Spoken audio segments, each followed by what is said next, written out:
Hi Gayatri friends, welcome to Gayatri Ari World. இன்னைக்கு நம்ம சேனல்ல என்ன வீடியோ பார்க்க போறோம் அப்படின்னா ஃபேப்ரிக் தான். இப்போ நம்ம நீங்க ஆரி ஒர்க் பிசினஸ் வீட்ல இருந்து பண்றீங்க அப்படின்னா இந்த மாதிரி ப்ராப்ளம்ஸ்லாம் நீங்க ஃபேஸ் பண்ணிருப்பீங்க. அதை பத்தின ஒரு சின்ன டிப் தான் இன்னைக்கு நான் சொல்ல போறேன். என்னன்னா இப்போ நமக்கு கஸ்டமர் வந்து பிளவுஸ் தராங்க, சாரீ தராங்கன்னா நீங்க முதல்ல பார்க்க வேண்டியது அவங்களோட ஃபேப்ரிக். இப்போ வந்து சில நேரம் நமக்கு பிரைடல் சாரீஸ்லாம் இந்த ப்ளவுஸ் பார்த்தீங்கன்னா எப்படி இருக்கும், ஒரு மாதிரி வடன்னு இருக்குது, ரெண்டாவது கிளிட்டரியாக இருக்குது. அப்போ இதில் நம்ம ஒர்க் பண்ணும்போது உங்களுக்கு ஒர்க் வந்து அந்தளவுக்கு ஹெவியாக தெரியாது. நீங்கள் அதில் வந்து நிறையா எவ்வளோ பீட்ஸ் என்ன யூஸ் பண்ணாலும் உங்களோட ஒர்க் வந்து ஹைலைட்டாக தெரியாது.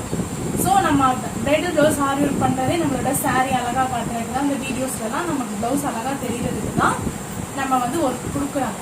ஸோ நீங்கள் கஸ்டமர் கிட்ட நீங்களே டிஸ்கஸ் பண்ணி தனியாக சில்க் காட்டன் மெட்டீரியல் எடுங்க, அதில் நம்ம ஒர்க் பண்ணிக்கலாம். ஸோ இந்த மாதிரி red colour, maroon colour sari, bridal சாரீஸ்க்கெல்லாம் வந்துட்டு இந்த மாதிரி சில்க் காட்டன் க்ரீன் கலர் இப்படி சஜஸ்ட் பண்ணி இதில் வந்துட்டு நீங்கள் ஆரி ஒர்க் பண்ணி நீங்கள் கஸ்டமர் கொடுத்தீங்கன்னா அவங்களுக்கும் சாட்டிஸ்ஃபைடாக இருக்கும், ஒர்க் பண்ணுற நம்மளுக்கும் அது சாட்டிஸ்ஃபைடாக இருக்கும்.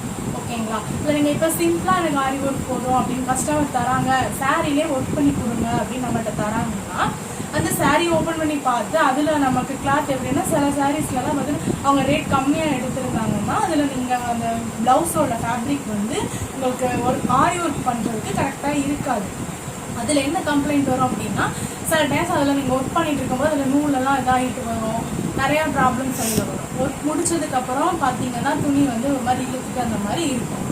ஸோ அப்போ நம்ம என்ன பண்ணணும், அப்பையும் நம்ம சாரியை பார்த்துட்டு கஸ்டமர்கிட்ட உங்களுக்கு சாட்டிஸ்ஃபைடாக இல்லை அப்படின்னா நீங்கள் ஓப்பனாக சொல்லிடலாம், அந்த மாதிரி இருக்குது, உங்கள் ஃபேப்ரிக் சாரீ இல்லை, நீங்கள் சில்க் காட்டனில் எடுத்துட்டாங்கன்னு சொல்லி நீங்கள் வாங்கி அதில் ஒர்க் பண்ணலாம். இல்லை எங்களுக்கு இதில் தான் வேணும், சாரியில் உள்ள ப்ளவுஸில் தான் வேணும் அப்படின்னா நீங்கள் அது தகுந்த மெட்டீரியல்ஸ் யூஸ் பண்ணி ஆரி ஒர்க் பண்ணிக்கலாம். ஸோ நம்ம ஆரி ஒர்க் பண்ணுறதுக்கு முன்னாடி மெயின் திங் ஃபேப்ரிக் சூஸிங். ஓகேங்களா? ஃபேப்ரிக் தான் நமக்கு மெயின். அது எப்படி நம்ம சூஸ் பண்ணிட்டு அடுத்து நீங்கள் ஒர்க்கை ஸ்டார்ட் பண்ணுங்க, அது மெயின் திங்காக இருக்கணும் ஃப்ரெண்ட்ஸ். இந்த மாதிரி ஆரி ஒர்க் ரிலேட்டடாக உங்களுக்கு டிப்ஸ் தேவைப்பட்டுச்சுன்னா மறக்காமல் கமெண்ட்ஸில் கேளுங்க ஃப்ரெண்ட்ஸ். நான் டெய்லி உங்களுக்கு இந்த மாதிரி டிப்ஸ் வீடியோஸ் நிறையா அப்லோட் பண்ணுறேன். வீடியோ பிடிச்சிருந்துச்சுன்னா மறக்காமல் லைக் பண்ணுங்கள், ஷேர் பண்ணுங்கள், சப்ஸ்கிரைப் பண்ணுங்கள் ஃப்ரெண்ட்ஸ். தேங்க்யூ.